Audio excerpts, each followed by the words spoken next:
prophetic word now. Now, Johnny, you are known actually throughout the world because you had the first book on the seven mountains. Those that are not familiar with it, what are the seven mountains? The seven mountains are the seven primary spheres of society. They would be media, education, government, economy, family, arts and entertainment, as well as mountain of religion, where traditionally we think of ministry. So that message, the seven mountain mandate, is about how we have an assignment to all these seven areas of society, that we must bring the kingdom to these areas and not just have good church meetings. Well, does everyone have an assignment to one of these spheres of influence in some way? Absolutely. I believe that 100% have an assignment from God. It's for sure. It's fascinating where this has launched you into, you talk to heads of nations and you change the finances of entire cities, entire countries. Just tell me briefly some of the areas you're working in. I suppose the best testimony is the nation of Peru. My parents were missionaries there, and I was born and raised there. And it was known for its extreme poverty, 90% extreme poverty rate, not just poverty.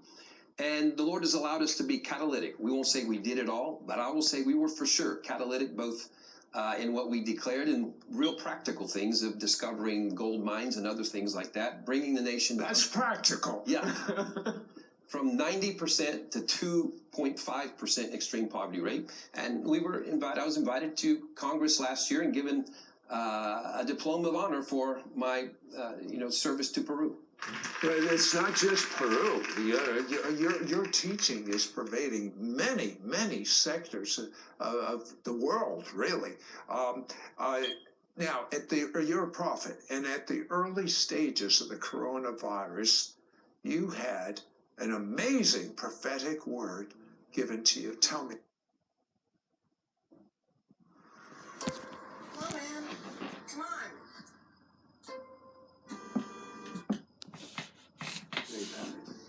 No matter what happens over the next few hours and days, everyone remain calm. This is not the end, but only the end of the world as we know it. Not only is this not the end, but this is barely the beginning of the kingdom age. In this age, the church will learn that the king and his kingdom come together.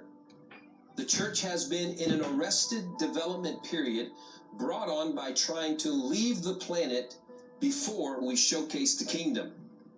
We thought that just telling of the king was enough, but the king is inseparable from his kingdom. Seek ye first the kingdom.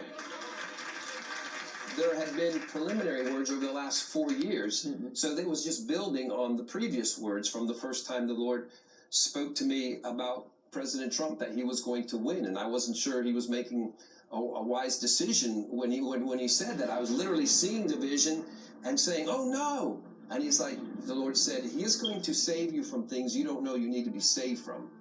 And he said, "This is my candidate, and I have a special assignment. Even his name should tell you, Trump.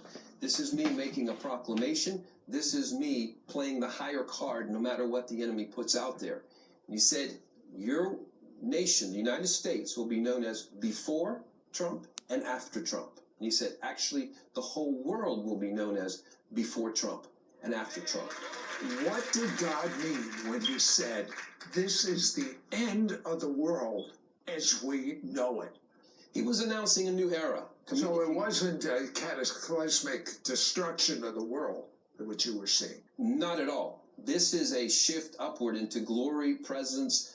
Different people have different names, revival, awakening, but this is something, I call it bigger than revival because it includes transformations of cities and nations. This is where we see wholesale regions begin to be touched by the presence of God.